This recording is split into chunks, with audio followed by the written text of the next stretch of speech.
The unbeaten 6-0 Kansas Jayhawks look to keep the winning ways rolling, as today we'll be hosting the Houston Cougars here at home.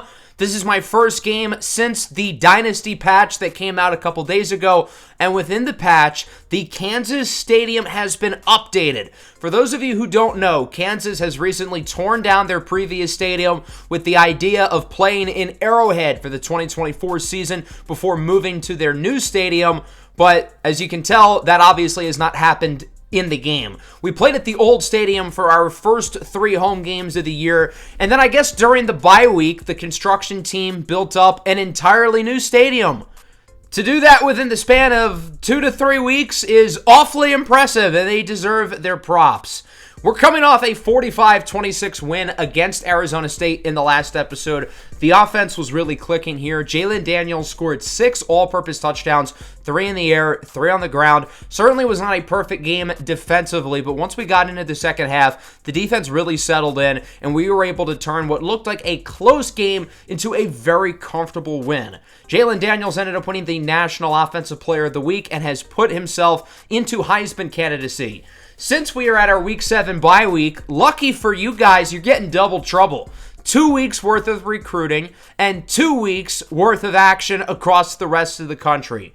Simulating into Week 7, we get some good news, as 4-star running back Jazir Tolbert has committed to the program. From Blue Valley Northwest in Overland Park, Kansas, Tolbert is a talented athlete who plays on both sides of the ball. He's probably going to be more of an offensive player for us, sticking at running back. He's got a really good blend of power and athleticism.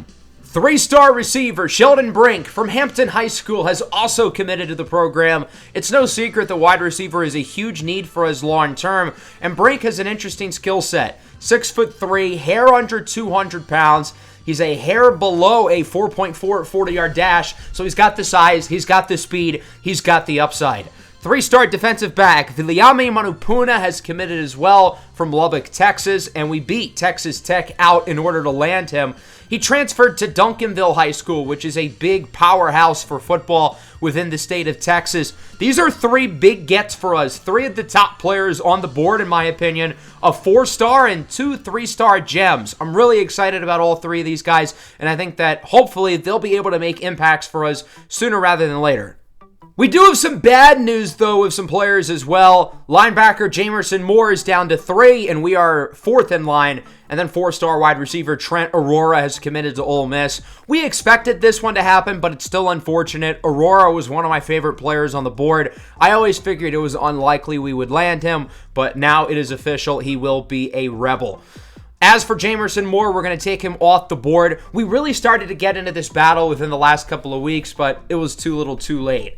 So most of my top targets from the start of the year have committed, whether it was to our program or somewhere else with some of those higher ranked guys. We now have the 21st ranked class in the country with 2 4-stars and 5 3-stars. And overall, I think the class is rounding out really nicely. Maybe a little bit too nicely, because I feel like the second half of the year is going to be pretty easy for us recruiting-wise. Many of our toughest competitions have signed somewhere, so because of that, we don't really have any super compelling recruiting races. A lot of these battles are just with us or with a bunch of smaller programs. We do have one player ready for a visit, 3-star wide receiver Philip Olawale, and we're going to have him come during our Week 10 bye week with a focus in the championship contender activity. This is how we're going to utilize our points here for Week 7. Devontae Crispin is the interesting one for me because he is the number 1 ranked player in the state of Kansas, and obviously we've prioritized in-state recruiting with guys like Jazir Tolbert and Seth Jennings. Crispin's ranked higher than both of them, and Texas has now entered the battle. They just offered him a scholarship, and it seems like they're going to be pouring a lot of resources into him, which means we need to be all in with Devontae Crispin now. As for Mario Maddox and Isaiah Lamore, we'll be hard selling both of them, along with defensive tackle Afia Kiaho. I'm very confident we're going to land all 3 of those players. And then with these other guys, we had the luxury of spreading points out as we wish, so I wanted to be strategic, focusing on the guys that we want and focusing on the players where there's 2 or 3 schools within the race. But again, with our bye week, you guys are getting 2 weeks worth of recruiting today. And I figured it made more sense just to show week 8's recruiting now and jump out of order a little bit rather than showing the week 7 games across the country, just so we can do the recruiting all in one. And as you can see, a bunch of guys are continuing to narrow down their lists. We're in first place for all of them. The big one, defensive tackle Afia Kiaho, who's down to 3. James Madison has offered a scholarship. They are in the battle, but it's probably going to be too little too late. Devontae Crispin is down to 5, and Texas has taken off their scholarship. Okay, that's a little bit odd. Offensive linemen Nick Perkins and Cameron Hardwick are also down to 5, while these other guys are down to 8. So I really want to talk about Devontae Crispin. He's going to be the player whose film we dive into today because he's a fascinating player. He is now eligible to visit since he's narrowed his list down to 5, so I'm going to get some extra points and look to schedule his visit along with these 2 offensive linemen, Perkins and Hardwick. So the plan with Crispin is that I want to get this battle done pretty quickly, being that I don't really know where Texas stands, so I'm going to have him come during week 10 just to be safe. So let's take a look at the prospect that we've got here with Crispin, who's a really fascinating player to me, because if he does commit here, there's a good chance that he will be the highest ranked player coming to our school next season. He's a top 200 player in the class. He's the number 1 ranked player within the state of Kansas.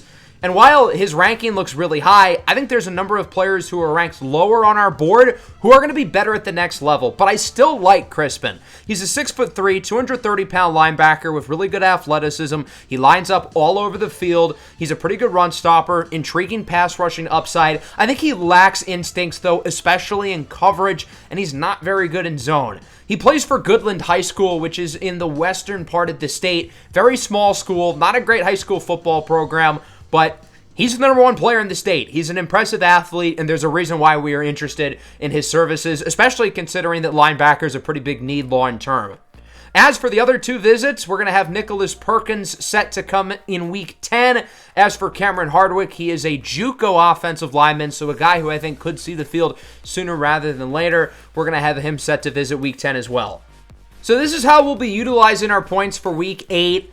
Again, nothing too crazy because there aren't many super competitive battles. Those were at the early portion of this season, and I think we're going to see a lot of competitive battles in the offseason. But this kind of feels like the quieter portion of recruiting, which sort of surprised me coming into the season. But again, with all of these races happening super fast, it's a lot easier and a lot more relaxed here in the second half of the season to where we can focus on our final 6 games along with some of the matchups across the country. And here in week 7, which is our bye week, we've got some big games: Oregon, Ohio State, Texas, Oklahoma, and many others. So let's get started here. We're headed out to Liberty.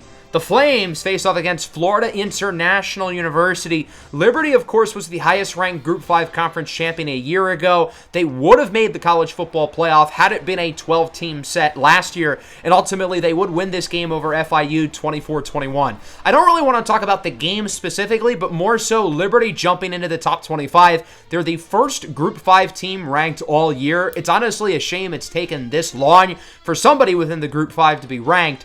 But it sort of shows that right now Liberty has the upper hand in terms of making the playoff, despite the fact that they play maybe the easiest schedule I've ever seen.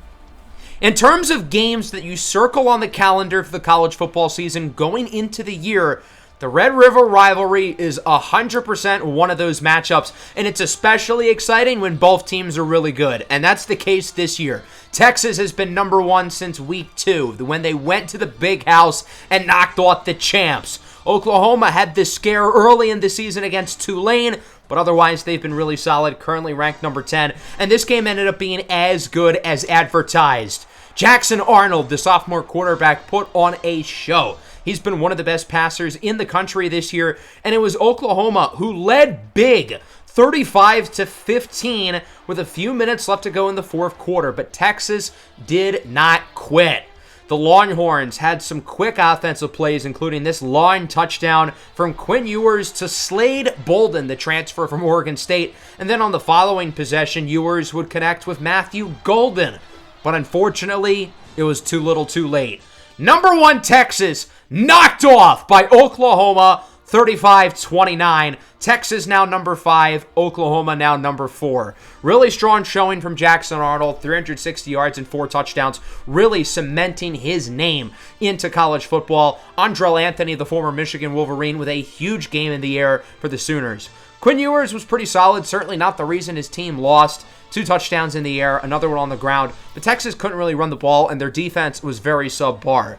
So that leaves an open slot for number 1, and you'd think Georgia would be the team in position to possibly take that. They ended up with a really close game here against Mississippi State. Ultimately, the Bulldogs needed somebody to take over on offense, and that guy ended up being sophomore wide receiver London Humphreys, the transfer from Vanderbilt, who had an unbelievable performance, leading the Bulldogs to the win, 31-21, and it is Georgia who reclaims the number 1 spot, which honestly kind of surprised me, considering we have number 3 Ohio State playing against number 4 Oregon. I would have thought the winner of that game would take the number 1 spot, but ultimately, it will go back to the Georgia Bulldogs, who remain undefeated. It's been a weird season for Carson Beck. He's thrown for a lot of yards, a lot of touchdowns. He's made some big-time throws, but he's also turned the ball over a lot. 7 interceptions this year, and I feel like his draft stock has gone down a little bit. He went into the year as the top projected quarterback, and while I do still see him as a top 75 pick at the bare minimum, I feel like he's not the clear QB1 or even a set top 3 quarterback in this draft, with some guys playing well, in particularly this gentleman, Haynes King from Georgia Tech, who's maybe been the best passer in college football this year. I mean, my God, has this guy been incredible, and it carried on to this game today. Georgia Tech beats UNC 57-28 in a battle of 2 of the best offenses in the country. For North Carolina, their quarterback, Max Johnson, has also had a great season, but they could not hold Haynes King. 338 yards and 5 touchdowns, 17 yards per completion. King might be the favorite for the Heisman Trophy this year, the way he's thrown the ball, and he was great on the ground as well, 77 yards and a score. It was the senior Christian Leary who led the way receiving-wise with 158 yards and 2 touchdowns. Leary has really broken out this season and has put himself on NFL radars.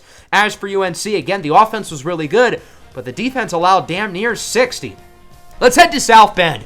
Notre Dame, undefeated, number 5 at 5-0, facing off against their rivals, Stanford, who have not had a fun time in the ACC so far, currently sitting at 1-4. They really wanted to go here into Notre Dame and prove a point, and the guy who stole the show was Alec Ayumanar, who had a great sophomore season last year. He's been a little bit quieter this year, but he had himself a day today. He only got the ball 10 times, but he made the most of it every time he touched it, scoring 3 times in this game, leading Stanford to the upset over the Irish, 35-17, causing Notre Dame to take a tumble within the rankings, dropping from 5 all the way to 20.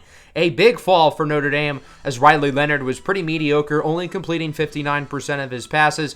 As for Stanford, Ashton Daniels, same amount of passing touchdowns as incompletions, and then Ayumanar, 4 for 55 and a score on the ground, 6 for 130, and 2 scores in the air.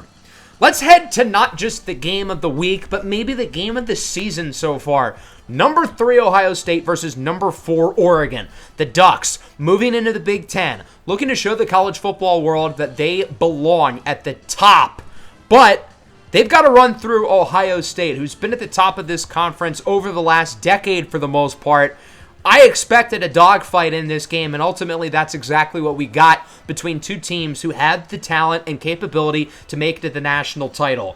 Jeremiah Smith, the true freshman, really stood out in this game for Ohio State, but Oregon's offense was impressive as well. The star of the show for them was junior wide receiver Evan Stewart, who's been maybe the best receiver in the country this year as he leads the FBS in yards by a considerable margin. This game ended up being really competitive, but ultimately the performance put on by Evan Stewart was too much for the Ohio State defense to combat. The Oregon Ducks end up getting the win, proving to the world that they not only belong in the Big Ten, but they belong in national championship discussion, winning this game 38-30 over the Buckeyes, who end up dropping to 9, while Oregon now sits at number 2, with the only team ahead of them being Georgia. Will Howard had a pretty good game through the air, though. Certainly not the reason why the Buckeyes lost, but they couldn't run it. Trevion Henderson only had 39 yards. Quinshon Judkins only had 6. And despite the fact that Jeremiah Smith and Emeka Ibuka both had over 100 yards, it didn't matter. Dylan Gabriel statistically has been maybe the best quarterback in the country this year. He did throw 2 interceptions, though, in this game, but he really relied on his number 1 receiver, Evan Stewart, who had an unbelievable performance and looks like a top 10 draft pick as of now. 9 catches, 255 yards, and 2 scores. And the other receivers were kind of quiet. Only 1 catch for Tez Johnson, only 2 for Terrence Ferguson, but it didn't matter. Rutgers, undefeated, looking to add to the win streak as they face off against the Wisconsin Badgers. This ended up being a really close game, ultimately going into overtime, knotted up at 38. Rutgers would get the ball first here, as it would be the running back, Kyle Monangai, who's had a tremendous season this year, breaking through the defense in for a touchdown. Ultimately, the Rutgers defense would follow that with a stop, and they win it 45-38. The Scarlet Knights jump all the way up to number 13 as they continue to prove themselves as not just a team who's looking to be competitive in the Big Ten, but maybe make some noise towards a playoff spot, something that nobody could have seen coming going into the year. Now, the Rutgers schedule is going to get a lot harder, and that starts next week with a solid UCLA team followed by USC the following week. Let's head out to Bryant-Denny Stadium. Obviously, it has been a weird season for the Alabama Crimson Tide, who are currently under 500. They lost the 2 games early in the year. They dropped 1 to Georgia. They recognize that they have no margin for error, but this ended up being a really close game against a so-so South Carolina team who's also under 500. This game ended up going into overtime with Alabama getting the ball first. They would quickly score. South Carolina gets it as Lenoris Sellers connects with his senior receiver, Ahmad Huggins-Bruce, who has been tremendous himself this year. Into the second overtime, South Carolina looking to kick the field goal. It's no good. Wide to the left, and now Alabama is in the power position looking to win this game. All they need is a field goal to win this game for good, but ultimately they would punch it into the end zone with a touchdown for Kobe Prentice as Alabama defeats South Carolina 44-38 in a double overtime thriller. The Crimson Tide ranked at 22. They return to the top 25 for the first time since week 2. Jalen Milroe has really rebounded after his poor start to the year in the losses against Western Kentucky and South Florida. He's definitely rebuilding his stock a little bit after a disastrous start. Kobe Prentice had a big game for the Tide as well, while Lenoris Sellers was pretty solid. And then Amari Huggins-Bruce was tremendous, as he's been all year. On a team with guys like Nick Harbor and Rocket Sanders, Amari Huggins-Bruce has been their best offensive player. Penn State heads to the Coliseum, facing off against USC, 2 teams who have been kind of underperforming so far in Big Ten play. It would be USC who wins this game by the final score of 41-31, with a major showing from wide receiver Deuce Robinson, who ended up with over 200 yards. I really want to talk about Penn State, though, because this team is so disappointing. When there's a 4-team playoff, they go 10-2, and they just miss out. The 12-team playoff was tailor-made for a team like Penn State to get in. They can still lose their 2 games a year to Ohio State and Michigan and find a way to get in. But that's not the case. They're 3-3 this year. They really should be worse than that. They barely beat a 1-win West Virginia team. They barely beat Bowling Green. Penn State is a disaster this season, and I think things may get even worse for them if they don't figure some things out. Ole Miss heads to Death Valley to face off against another really disappointing team this year with LSU. This game ended up going into double overtime as LSU would kick an early field goal to take the lead, giving Ole Miss the ball and an opportunity to win the game, and ultimately Jackson Dart and the Rebels would do just that. With this touchdown from wide receiver Jordan Watkins, who's been the best of the Ole Miss receivers this year, the Rebels end up winning this game 40-37. I feel like LSU's kind of in the same boat as Penn State. They've been really disappointing. Their record is even worse than Penn State. They're 2-4. But I feel like LSU hasn't been that bad this year. They've lost a lot of really close games. They barely lost to USC. They barely lost to Ole Miss. LSU's played in some tough battles, and they just haven't been able to get the job done. Nonetheless, with 4 losses, I don't really see an avenue for them to making the playoff. As for Ole Miss, good win, getting back on the win column. as that sends us out to Boulder, Colorado. The Buffaloes are one of 4 teams in the Big 12 who are currently undefeated in conference play, but they've got a tough test with Kansas State on the schedule. The Wildcats have been a little bit shaky this year, but they've won a couple games in a row, back inside the top 25, and this game ended up being quite competitive, but Shedeur Sanders, Travis Hunter, and the Buffaloes showed that they are a real threat within this conference with this absurdly impressive play by Travis Hunter, going for a fourth quarter touchdown, leading the Buffaloes to the win 31-23. And with that, Colorado remains undefeated. They are now 6-0. Got to give Coach Prime a ton of credit. He's talking the talk, and as you can see so far through the first half of the season, him and his team are walking the walk. They've been really good this year, and Colorado is sitting comfortably at the top of this conference with us, Utah, maybe Texas Tech, maybe some other teams as legit threats for the college football playoff. I'm very excited for our matchup later in the season. I'm pretty sure in week 13 for Senior Day against Colorado. It would be especially exciting if both of those teams come into that game remaining undefeated. And the weird part about Colorado's season is I feel like Shedeur Sanders hasn't been that impressive. He did have one of his best games of the year throwing the ball today, but I feel like he's been a little bit inconsistent with his efficiency as a passer, which was the big thing with him last year. Even though sometimes the big throws weren't there and obviously he had trouble under pressure, he was always super efficient. He didn't turn the ball over. He completed passes at a high level, but I feel like he's been more aggressive this year. And even though his efficiency has gone down, he's been able to make more big plays, and obviously that has helped Colorado win plenty of games. Let's take a look at some other results around the rest of the country. Louisville's able to beat Virginia. Clemson stomps Wake Forest 42-0, and Wake Forest is a very formidable opponent. These guys beat Ole Miss earlier in the year. UCF beat Cincinnati 19-8, one of the scores of all time. And then Utah moves up to number 3, defeating Arizona State. As for some other Big 12 contests, Iowa State crushes West Virginia. How did we almost lose to the Mountaineers? They are bad. And speaking of bad, Arizona's 2-4 as they drop one to BYU. I'm not even going to waste my time with Arizona anymore. That team is really disappointing. Noah Fifita has taken a massive step back this year. Looking at some other scores across the country, Memphis beats USF. The Tigers are 5-1. North Texas, 6-0. Both of them look like really strong Group 5 teams. Missouri finally back on the win column. Northwestern's lost a couple in a row. They dropped one to Maryland. Illinois out of the top 25 as they lose to Purdue. Washington's lost 4 in a row. They drop one to Iowa. NC State clobbers Syracuse. Toledo 6-0, another undefeated Group 5 school.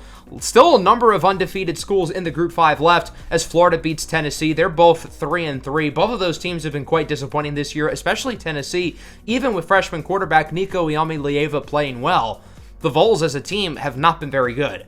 So here's a look at our new rankings. We ended up jumping one spot from 7 to 6. So if you were to tell me that going into the week, I would have expected not a lot of movement in the top 5. Obviously, that's not the case. Oregon climbs to 2, Utah up to 3, both Oklahoma and Texas in the top 5, with Texas Tech, UCF, and Liberty now ranked. Notre Dame, of course, dropping to 20. That's a major shock. I'm surprised that they're lower than 3-loss Florida State. That one doesn't really make a lot of sense. As for the players of the week, Haynes King for Georgia Tech, no surprise, along with Salim, Turner, Muhammad on defense. And here are your Big 12 players of the week. First time since our first game of the year where we don't have a conference player of the week. And unfortunately, Jalen Daniels has been taken off of the Heisman list, with Haynes King deservedly in first place. So that's going to send us into Week 8. We're coming off the bye week. There's only 4 undefeated teams left in the conference. And today we'll be facing off against Houston, who currently sits at 2-4, 1-2 in Big 12 play. And as we look at these teams towards the top, I think it's going to be a really interesting race. And lucky for us, our schedule's pretty easy. We don't have to play Utah. We don't have to play Texas Tech. We do have to play Colorado. We have the best point differential of those teams, but we've also had the easiest schedule through 6 games. So let's look at this Houston team here at home. We get to look at our new stadium, so that'll be fun. Houston's had an interesting start to the year. As I mentioned, they're 2-4. We're certainly hoping to win this game, be 7-0, going into the Sunflower Showdown against Kansas State, and then a much tougher stretch of games towards the end of the year with some good opponents like Iowa State, and of course, as I mentioned, Colorado, which will prove to be a major challenge.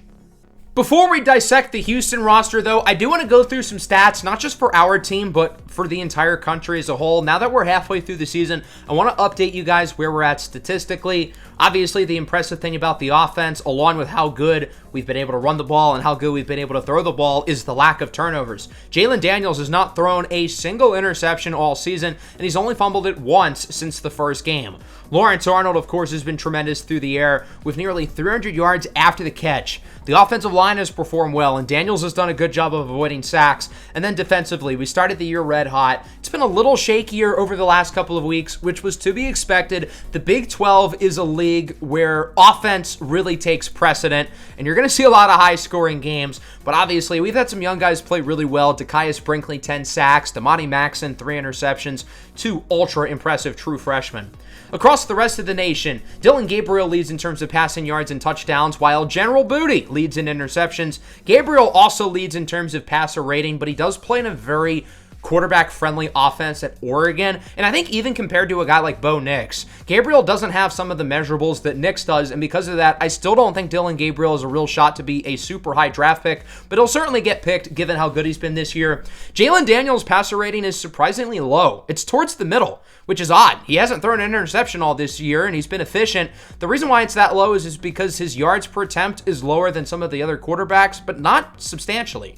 In terms of receiving, as I mentioned, Evan Stewart is the guy here. 200 yards ahead of second place is just ridiculous. We don't really have anybody pulling away in terms of the rushing title, though, unlike receiving. I think Devin Neal is 6th in rushing. In terms of sacks, Isaiah World of Nevada has allowed the most. And then defensively, I had to go through sacks and interceptions by conference. Currently, there's 3 guys with double-digit sacks. Jordan Birch leads all of college football with 11.5. How many top picks is Oregon going to have this year? Their roster is ridiculous. Of course, as I mentioned, Dykaius Brinkley is 10, and then a number of players have 3 interceptions, including Damani Maxson for the lead in the FBS. So let's now meet our opponent here for Week 8, the Houston Cougars, who are 2-4. They played against Oklahoma earlier in the year, and it wasn't a close game, but they didn't get blown out of the water either. They kept it semi-competitive, losing 28-7. They're 1-2 within the conference play, but I am worried about Donovan Smith. He is a very physically talented quarterback, 6'5", 235, impressive athlete, really strong arm. The thing with Houston is they always have freak athletes at quarterback. Look at guys like Greg Ward and De'Aaron King, who went to the NFL playing positions other than QB, and I'm curious to see if that's the case with Donovan Smith, especially considering how big he is. But nonetheless, he's a talented quarterback. They've got some good players on the offense. They have a fun running back with Parker Jenkins, the sophomore, who's had a really disappointing season, but he is a good player, and they've got some talent on defense. Honestly, one of the better defensive units statistically this year in the conference. So let's get this show underway here at David Booth Memorial Stadium. Looks a little bit different in comparison to the last time we played here, an overtime Week 5 win against TCU. So I hope you guys enjoy the new look stadium. I'm happy that they updated it to what the stadium is going to look like in the future in real life. So Houston starts with it. 3rd and 13. That pass is hauled in just shy of the yard to gain. Joseph Manjack IV was the one who caught that one, but he was wrapped up quickly by Kobe Bryant. As we take our first look at the Kansas offense, led by the dynamic duo of Devin Neal and Jalen Daniels, both of whom played injured against Arizona State, and both of them were tremendous in that game 2 weeks ago. Here's Neal to the outside with a big run, getting things started with a gain of 15. I'm happy that Devin Neal is pretty much fully healthy. The bye week certainly helped him and Daniels recover as Neal sends it up the middle, losing yardage. Nice play there by Keith Cooper, as it is going to be a 4th down and 4. And look at this. The offense is going to go on the field. You know Kansas, they like to be aggressive. They want to convert here, and they just barely get it. That's Trevor Wilson, the senior receiver, who's able to edge out a couple yards for the first. Following play, Daniel sends it downfield for the tight end, Jared Casey, who has it inside the 15. Certainly hasn't been a perfect drive, but the Jayhawks are moving it pretty nicely. They've now got it at around the 10. Daniels on the option is going backwards. Nadame Tucker brings him down, and it's 3rd and 9. Daniels looks to throw it under some pressure, trying to find the hole up the middle. He's in for a score. Jalen Daniels with a rushing touchdown, and Kansas takes the early lead as Daniels waves to the crowd. What a play there by Jalen Daniels. He couldn't find anybody open, so he's able to step up in the pocket, find the gap, and rush for the score. It's 7-0. Houston with it. Handoff up the middle. This is Parker Jenkins, the sophomore, breaking a tackle, and he is eventually leveled by the senior safety Marvin Grant, but not before the first down. Here's Donovan Smith on the very next play. Keeps it himself on the option. Down the field, inside the 20. Pushed out of bounds by Mello Dotson. Big run for Smith, who is a cannon of an arm, and he can also run with the best of them. Smith keeps it himself, has space to the left side. He's in for a score. We're tied at 7. Both quarterbacks with rushing touchdowns here in the first quarter. Two of the most athletic QBs within the conference showing off their rushing ability early as we're knotted up. Kansas back with it. It's a screen for Arnold, who loses yardage, and that'll make it a 3rd and 12. The Houston defense reads that play immediately. Daniels looks to throw it under some pressure, sends it downfield. It is hauled in. Nice grab there by Jared Casey for the first down, keeping the chains moving. Now here towards the end of the quarter, 2nd down and 5, nearing midfield, and Kansas is not going to snap the ball in time. Through one, we've got a good one, 7-7 up to this point. The offense is playing well. The defense, little shaky. We haven't really stopped the run at all. A couple big plays on the ground for Houston, so that's certainly going to need to be fixed. As on 3rd down, it's Savion Morrison who does not get the first down. Houston with the stop. Morrison, interestingly, has a higher yards per carry this year than Devin Neal, but wasn't able to carve out a nice run there.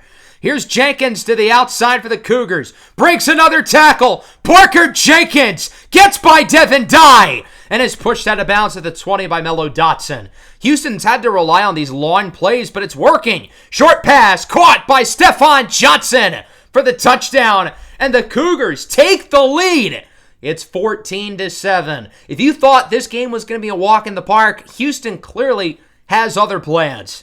Kansas back with it, now trailing as it's play action. Daniels under pressure, hit as he throws on 3rd down. It's incomplete. The Kansas offense has been shut out so far here in the second quarter as Houston gets it back. Here's Smith on the option.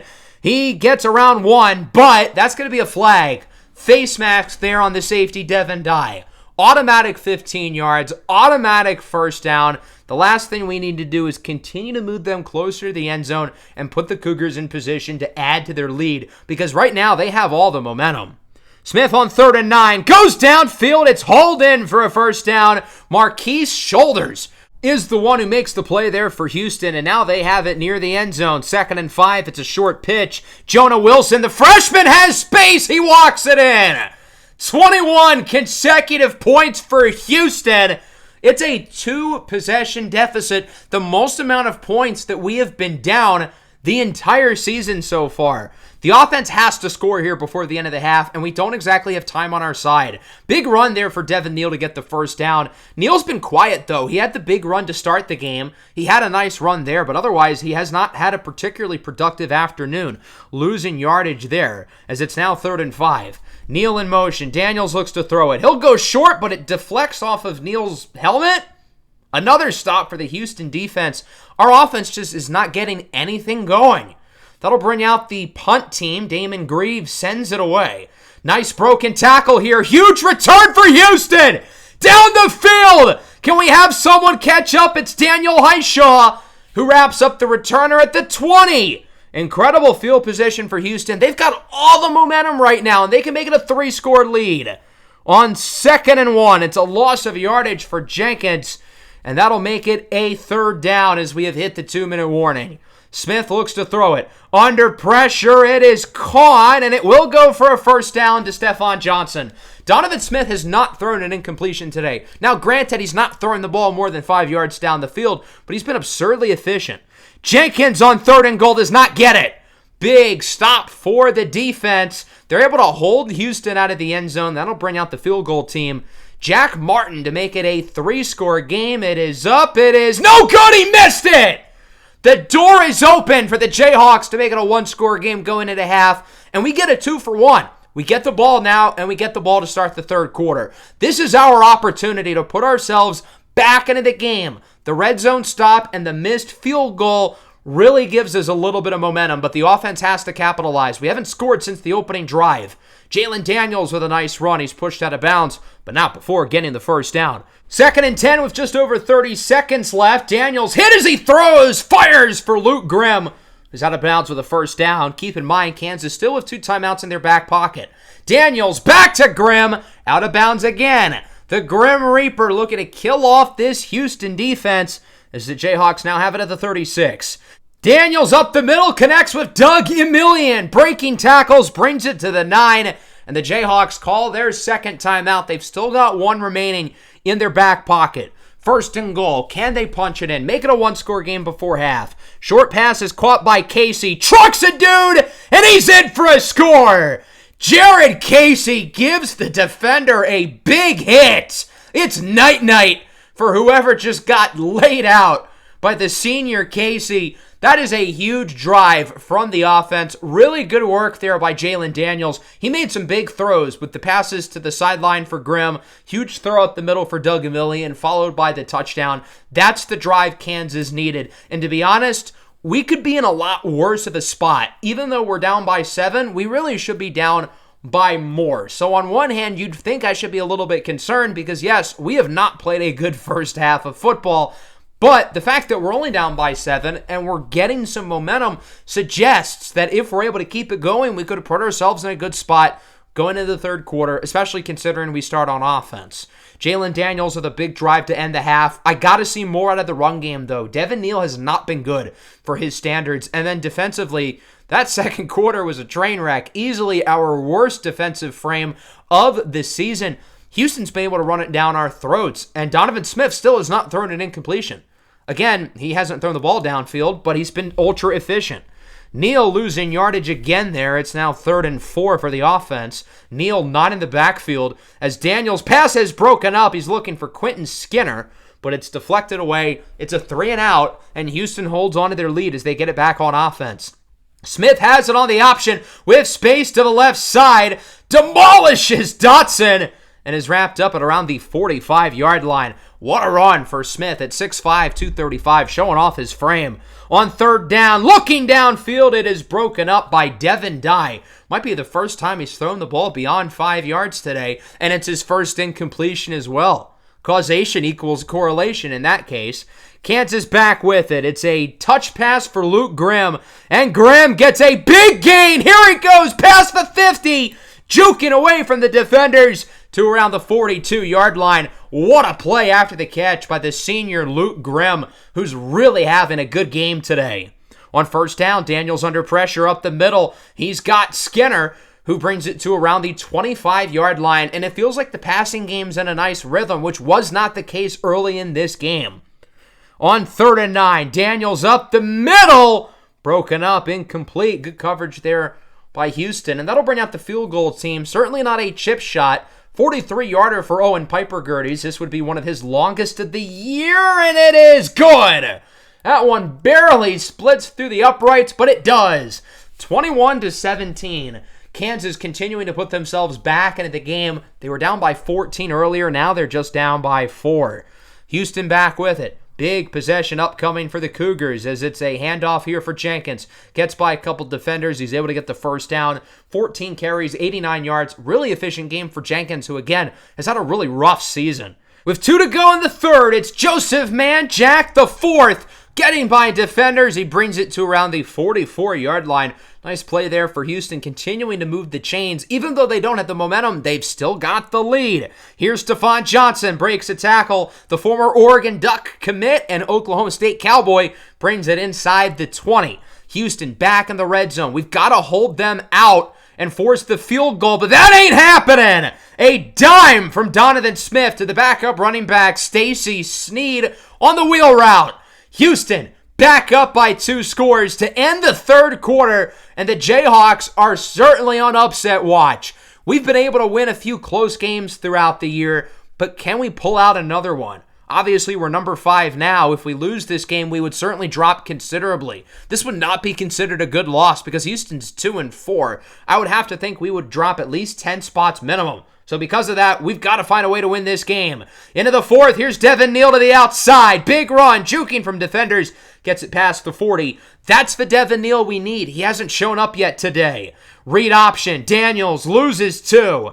Keith Cooper brings him down, and that brings us to a pivotal 3rd and 13. Under pressure, it's a screen for Skinner, who will just barely not get the first down, but he's close enough for Kansas to go for it.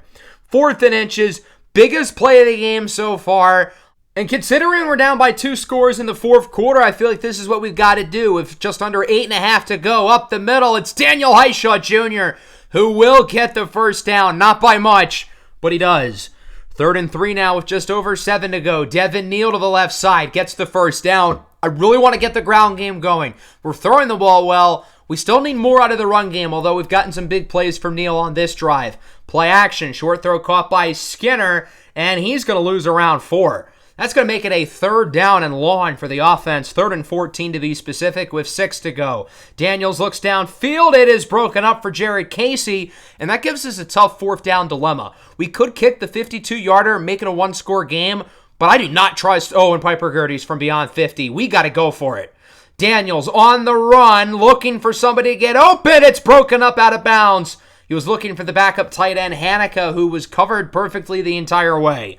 Houston with this stop, they get the ball back, and a score could very well ice the game and kill off the Jayhawks' undefeated season. Defense has got to step up. That's a good start as Jenkins loses 4. He's wrapped up by the big fella, Caleb Taylor. 2nd and 14, back to Jenkins, has space to the left side, annihilates Devin Dye, has a first down before being pushed out of bounds by Marvin Grant. I don't know why Houston's going no huddle, though. What rush are they in? They should be chewing clock. Jenkins loses yardage again there, and it is 3rd down and 8. Maybe the biggest play of the game so far. Defense has to hold. Smith fakes the handoff, looks to throw it. That's a first and more. Broken tackle inside the 20. It's Jaden York, the backup tight end, with the play of the day so far for Houston. Less than 4 minutes to go now. The Cougars are finally embracing chewing clock, it looks like, as Donovan Smith looks to throw it. Up the middle, pass is caught. Nice little maneuver by Marquise Shoulders, and he brings it to the goal line. A touchdown makes it a 3-score game. That's basically a death sentence for Kansas, given how late we are in the game. Handoff, Jenkins has space. He's in for a touchdown! And with just over 3 minutes to go, Houston leads it by 3 possessions. Kansas needs an absolute miracle if they want to win this game, but they're going to give it their best shot. Luke Grimm past the 40 for a first down. Kansas going no huddle, moving as quick as they can. Play action. Daniels takes his shot downfield. He's got Grimm with all that space to the 5. Huge play from Daniels to Grimm. One of the longest passes our team has gotten all year. 1st and goal. Read option. Daniels looks to outrun the defender. He walks it in for a touchdown. If we want any slim chance of coming back, that's the type of drive we needed.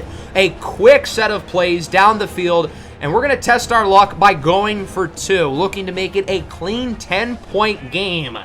Daniels hands it off. Devin Neal is in. 35-25. And now I think you got to go for the onside kick, being down by 10 here with just over 2 minutes to go. The onside kick is bobbled, and it's picked up by Kansas! Okay, this might be a game. So it's bobbled here by the receiver and recovered by O.J. Burrows, who does a great job of recognizing the ball's on the ground, and since the receiver touched it, it's fair game. So Kansas gets the ball right back here. Devin Neal on the run loses yardage. He's wrapped up by Kendra Gant. That is his 4th tackle for loss of the game. Knowing the 2-minute warning was coming, the Jayhawks were looking to get a run in, and it didn't work. Here on 2nd down, risky throw, downfield shot caught for Grimm. 7 catches for 160 today for Luke Grimm. He's been really impressive as the Jayhawks get back to the line quickly. Daniels with a shot. He's got Grimm into the end zone. Touchdown, Kansas. The deficit within 3. The Grim Reaper with over 200 yards today. Kansas will not go away. What a throw there by Daniels, splitting multiple defenders. And then Luke Grimm, who's been the best player on the field today, outrunning all of them. It's 35-32. We're going to test our luck again. Go for another onside kick. We're 1 for 1 already. And this one is picked up by the Jayhawks! Are you kidding me? Kansas recovers another onside kick and will get the ball back. How are we getting this lucky? What is happening? O.J. Burrows again is the one who recovers it. He picked up the last one too. So Kansas gets the ball back, only down by 3, with 1:45 left to go. Daniels up the middle. He's got Lawrence Arnold past the 40. That goes for a first down, and the Jayhawks are not too off of field goal range, but they're not thinking field goal. They've been lucky over the last couple minutes. Let's keep it going. Devin Neal does not get it. That'll make it a 4th and 2. We could go for the 47-yarder to tie it, but we're going to try our luck again and go for it. I don't trust Piper Gerdes from this range. It's going to be a jet sweep for who else but Luke Grimm. 1st and more to the outside as he's got it past the 20 into the red zone. 9 catches for 220 yards now for Luke Grimm. What a performance for the slot receiver. Here's Torrey Laughlin to the outside. Loses 2. Big play there by Kendra Gant, his 5th tackle for loss of the game. 2nd and 12. Up the middle. Broken up, incomplete, and that's going to set us up with a pivotal 3rd and 12 with under 30 seconds to go. Daniels looks to throw it up the middle, broken up, incomplete, and now I think this is where you bring out the field goal team. 36-yarder is certainly doable for Owen Piper Gerdes. 4th and 12, not as doable. So Houston calls the timeout, looking to ice the kicker, and here is Piper Gerdes from 36 yards out to look to tie this game at 35. It's up, and it is barely good! Oh, man, that was close.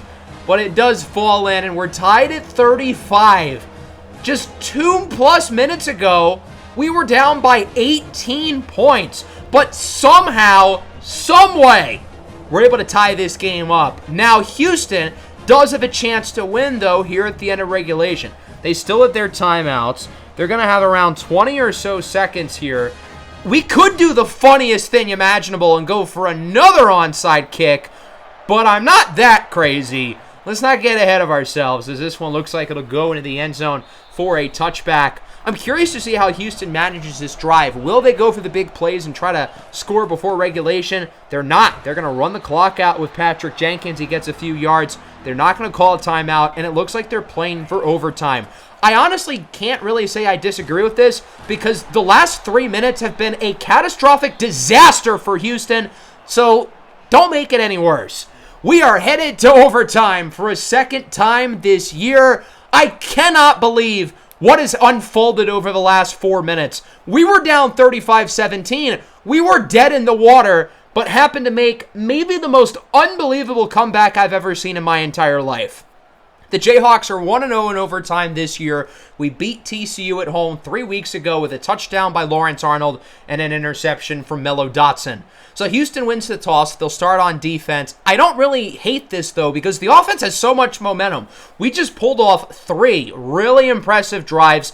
So even though I'd probably rather start on defense because I think that gives us the advantage, the offense is playing so well. And guess who it is on 3rd down? Luke Grimm!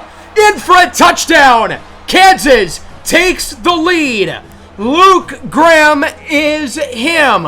10 catches, 3 touchdowns, pretty much 250 yards of offense today. What a showing for the Grim Reaper. And now Houston has their backs against the wall, down by 7. First play of overtime. Smith connects with Joseph Manjack. And it looks like this game will be tied, or Houston could go for 2. So that's certainly not what we wanted to see from the defense. And now Houston has a decision to make. If I was them, I would go for 2. Kansas has all the momentum. Don't let the Jayhawk offense get the ball back. And I feel like given how Houston's played today, they'd be tailor-made to punch in a 2-point conversion. We have not tackled them behind the line of scrimmage on the ground game, and their quarterback has been super efficient in the passing game. I trust them to get a couple yards, and I think not going for it there is a mistake, especially considering they don't convert that 3rd down. They're going to look to kick here on 4th and 1. This one is from around 32 yards out, and it is no good! He missed it! And Kansas now can win the game. All they need is a field goal, but we're still looking for the 7. But Daniels loses 4 to start the drive. He's wrapped up by Corey Platt. Kansas has to make sure they're in field goal range. On 3rd down, Daniels will run. He's got the first and is inside the 10. Big run for Daniels, and now Kansas can just taste it. They're right there. Savion Morrison is in for the touchdown, and Kansas hangs on to beat Houston in the game of the year. 48-42. maybe the most impressive comeback I've ever seen in my entire life. We were down 35-17 with 3 minutes to go, and we found a way to win this game with Houston missing 2 field goals, successfully converting 2 onside kicks, multiple passes down the field. I don't know how we pulled this off. We did not deserve to win this game. We must have made some crazy deal with the Wizard of Oz before tapping our red slippers, because there's no place like home, and there's no place like Kansas. 7-0 for the Jayhawks in miraculous fashion. Again, we had no business winning this game. We did not deserve to win the game, but we found a way. Jalen Daniels was not the most efficient. He only completed 56% of his passes, but he had to play hero ball down the stretch, and he made some really impressive throws late in this game. Give him credit because he's a big reason why we won. Now, we did not run the ball particularly well. Devin Neal got a lot of volume. I think this might be his most carries this year, but he only averaged around 4 yards a pop. The star of the show, though, was Luke Grimm. 10 for 243 and a pair of scores. My God, was he unbelievably impressive in this game. And without him, the comeback obviously does not happen. Nobody else was really all that impressive through the air. They were able to game plan around Lawrence Arnold, but we were really able to get Grimm involved, who now passes Arnold in terms of yards on the year. Defensively, certainly wasn't perfect, and to be honest, the defense really isn't to give credit to for the comeback because, well, it was 35-17, and then by the time the defense was on the field next, the game was tied. So I don't think the defense really deserves a lot of credit, but I guess shout out to them for getting a stop in the second overtime. Donovan Smith was unreal. He threw 1 incompletion and had 4 touchdowns. And sure, again, he didn't necessarily push the ball downfield. He did more so in the second half, though. They ran the ball well. The receivers were good. And again, Houston's offense is not at fault. They made it a 3-score lead with 3 minutes to go in the game, and the defense and special teams completely blew it. The defense had a good game for the most part. They lived in the backfield, but then completely fell apart when they had a chance to get this program's biggest upset in quite some time. Apparently, Jalen Daniels has made it all the way to number 1 on the Heisman list, even though he isn't on that screen. He is here, which I guess makes sense. He did just score 5 touchdowns and perform the comeback of his life. So let's simulate the week. If this game is any indication, we're going to have quite the exciting Week 8 as Daniels does win the Big 12 Offensive Player of the Week. So let's start this off in Piscataway. Rutgers, 6-0, looking to add to the win streak, and this game ended up going into overtime. Very common theme here in Week 8 as this kick went off the crossbar and good. So it's a 3-point lead for the Scarlet Knights. UCLA now has a chance to score to win the game, and they would do exactly that. Unbeaten Rutgers is knocked off by the Bruins, 41-38. So even though we were not knocked off, a different unbeaten team was. 2 touchdowns for Athan Kalakmanis, and then on the ground, Monangai had a huge game. It was Long who scored 2 touchdowns through the air, but they didn't do enough to stop Ethan Garbers and the Bruins. Huge game for the senior Titus Mokioel Atimalala, who ended up with a big game on the ground and the game-winning touchdown through the air. Let's head to Death Valley. Clemson's had a really good season this year. Dabo Swinney proving the haters wrong, but Clemson was caught on a bad day by Virginia, and the Cavaliers come into Clemson and upset the Tigers 35-27. Clemson drops all the way to 22. I get that Virginia's not some great team. That still feels pretty disrespectful to Clemson, who's had a really good season this year. Their one loss was against Georgia back in Week 1. This does feel a little bit harsh, but still, got to give credit here to Virginia. They're now 3-4. They've been pretty average this year, but Anthony Colandrea ended up throwing 5 touchdowns, leading the Cavaliers to the win here over Clemson. Let's head out to Austin. The Longhorns, coming off a loss last week against Oklahoma. They certainly don't want to lose 2 in a row. Problem is they're going up against number 1 Georgia, and this game ended up being as good as advertised. Both offenses put on a show. Carson Beck and Quinn Ewers, 2 guys who have an opportunity to be pretty high draft picks in the NFL next year. This game ended up going into overtime. Georgia looking for the field goal here to try to make it a 3-point game, and it slips through. Texas now with an opportunity to win. They would bring it all the way to the goal line, and it's the talented young 5-star Cedric Baxter who walks it off. Number 1, Georgia falls to the Longhorns 39-36. So for the second consecutive week, the number 1 team loses. Despite Carson Beck having maybe his best game of the year, Georgia loses their first regular season game in quite some time. So the team who now presumably gets the inside track to move up to number 1 is Oregon. They're headed to Purdue to face off against the Boilermakers. This game ended up being pretty competitive. Purdue is a good team, and they've had a solid season, but they cannot stop all the weapons on this Oregon offense. The Ducks win it 42-24, and Oregon, in fact, will move up to the number 1 spot, and deservedly so, coming off the win against Ohio State last week. I thought they should have been number 1 maybe going into the week. Dylan Gabriel was pretty solid. Big day on the ground for Noah Whittington and Jordan James. Trayshawn Holden led the way receiving-wise, with Evan Stewart only getting the ball once, surprisingly. Hudson Card was intercepted 3 times. The former Texas transfer really struggled in this one for Purdue. Oklahoma coming off their big win against Texas. They've got a lot of momentum. They're ranked number 4, but South Carolina ended up giving them a dogfight, and this game went into overtime. So the Oklahoma defense ended up getting a 4th down stop. South Carolina went for it rather than kicking a field goal, and now Oklahoma has a golden opportunity to win the game, and that they would do. 45-39, the Sooners defeat the Gamecocks. They slide into the number 3 spot. Interestingly, though, they're lower than Texas, who they just beat last week and had the same record as. Texas obviously is the more impressive wins, beating Michigan and Georgia, but Oklahoma beat Texas. I feel like Oklahoma should probably be higher. Let's head to Tennessee as the Vols face off against their rivals, Alabama. 2 teams who have been disappointing this year, only 500.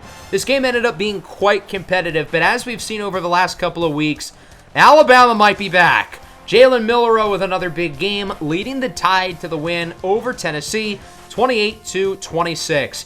Over Alabama's last 5 games, they're 4-1, and their lone loss was by 7 against Georgia. Understandable. Nico Iamaleava statistically has a good season, but the Vols are below 500. They're only 3-4.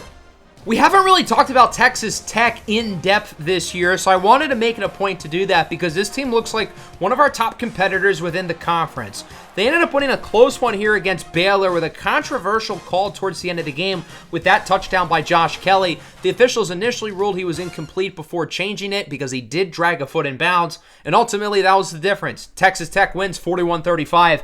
Bayron Morton throws for 3 touchdowns while Taj Brooks, the All-American running back, adds one on the ground. Kelly and Coy Eakin both performing really well receiving-wise. We've got a neutral site game here in Atlanta. Notre Dame coming off a bad loss against Stanford. They drop all the way to 20, facing off against Heisman frontrunner Haynes King, who has an opportunity to really show the national world who he is. And ultimately, he showed everybody that he is the best quarterback in the country. Last week he threw for 5 touchdowns. Today he one-upped himself with 6. Georgia Tech beats Notre Dame 49-42 in a high-scoring thriller. 368 yards and 6 touchdowns for the Heisman frontrunner Haynes King, who continues to just play at an unbelievable level. 3 scores for Eric Singleton Jr., 2 for Rutherford, while Riley Leonard continues to struggle. Now, Notre Dame scored 42 points, but he also turned the ball over twice and really was not very efficient. Miami and Louisville, 2 of the better teams in the ACC. Big matchup within the conference, and ultimately it was Cam Ward who stole the show. Miami ends up winning this game 38-27 with 2 scores by Isaiah Horton, my Road to Glory teammate. Miami, I feel like, has gone really under the radar, but if you throw away their first half in week 1 against Florida, where they were down 27-0, if you take that out of the picture, nobody across the country has played better this year than the Miami Hurricanes. Cameron Ward has been exceptional. He has really improved his draft stock, and he is making some waves to possibly go as early as the first round with how well he's performed this year. Miami didn't really run the ball well, but they relied on Ward, and he was able to deliver the win. Miami's playing just as well as anybody across the country right now, and they, to me, are the favorites in a loaded ACC conference who's been playing their best ball in years. The ACC has completely built back its reputation over the last 7 weeks. Let's head to Utah. The Utes facing off against TCU, and this game also ended up going into overtime as TCU would strike first with an early touchdown. The thing with TCU is every game they play has to be unbearably close, whether it's against an FCS opponent or a top 5 team on the road. We saw it 3 weeks ago, and now Utah's getting it here.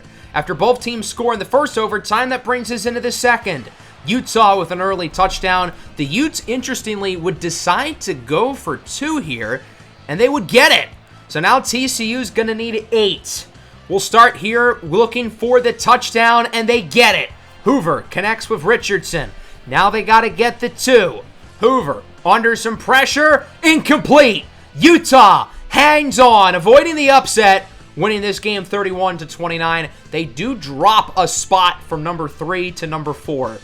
That's what this TCU team is. They're the Seattle Seahawks of college football in the sense that if you're a fan of them, the game itself is torture because you're getting a heart attack every 15 minutes. And ultimately, TCU is unable to complete, again, what would have been a really impressive upset. Let's wrap up today in Tucson. I know I said I wasn't going to talk about Arizona, but this game against Colorado ended up being really competitive. The Buffs are 6-0. They look like one of the best teams within the conference, but they have not had to play against a guy like Toya McMillan. This game ended up going into overtime again, and both teams scored quickly with McMillan and Travis Hunter finding the end zone, bringing us into a second overtime. Colorado looking for a field goal, and this kick is way off. Stevie Wonder could have gotten that closer to the uprights. Arizona only needs 3, but they'd get 6 for good measure. It's Toya McMillan again. The Wildcats knock off the undefeated Colorado Buffaloes. They win this game 40-34. The amount of overtime games across these 2 weeks today was unbelievable. I don't know how the sim engine was fixed in the patch, but there's been an unbearable amount of OT games.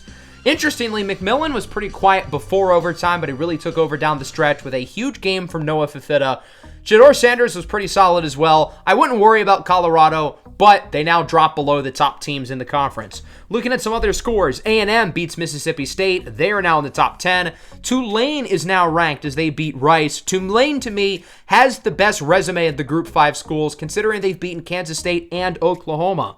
Oklahoma State's playing really well. They handle BYU. SMU with a nice win. Here in the Big 12, Cincinnati with a good win. Kansas State squeaks away from West Virginia. And then looking at some of the national scores across the country, I've been disappointed by Boston College. I was impressed by them early in the season, but they've fallen a little bit, losing to Virginia Tech. And speaking of disappointment, I didn't even want to waste my time on Florida State. They stink, losing to 2-5 Duke. Missouri is under 500 as well. They lose to Auburn. Indiana's had a really good season, 5-1 going into the week, but they got blasted by Nebraska. The Hoosiers clearly not for real. Vanderbilt wins their first game of the year. They beat the vaunted juggernaut of Ball State. And a lot of the undefeated Group 5 teams remain undefeated, including Toledo, who is now 7-0. NC State has won 3 in a row after starting the year 1-4. So we are now number 6, and we are just one of 3 Power 5 teams who are unbeaten. Oregon, Utah, and us are the last 3 unbeaten power programs. There are a number of Group 5 schools who haven't lost yet, and a number of one-loss teams right on our tail, but we haven't lost a game yet at 7-0. Have we played against many good teams? No, not really. Should we be 7-0? Absolutely not. We were plays away from probably being 4-3. With narrowly beating West Virginia, needing to come back to beat TCU in overtime, and then whatever the hell the game was today against Houston. Here are your players of the week, and of course, as we know, Jalen Daniels won the Big 12 Offensive Player of the Week. Gant on the Houston defense ended up winning the Big 12 Defensive Player of the Week. Haynes King obviously still first in terms of Heisman, but Jalen Daniels has made it up to 3rd place, so that's pretty cool. Daniels, interestingly, was a 91 last week. Now he's magically a 95. He's the highest-ranked quarterback in the country, seemingly out of nowhere. So that'll bring us into Week 9. We've got some pretty good games on the slate. Oklahoma, Ole Miss tops the list. As for us, we're headed to Manhattan, Kansas. The Sunflower Showdown against our arch rival, the 4-3 Kansas State Wildcats, who have been a little disappointing this year, but we know they are not going to take this game lightly. This is easily our hardest game of the year thus far, and if we can barely beat Houston, this might be trouble. Hope everybody enjoyed. Make sure to leave a like and subscribe if you're new. I know it was a long episode, but we had a lot of stuff to get through. Easily the most fun episode of the series so far. Peace out.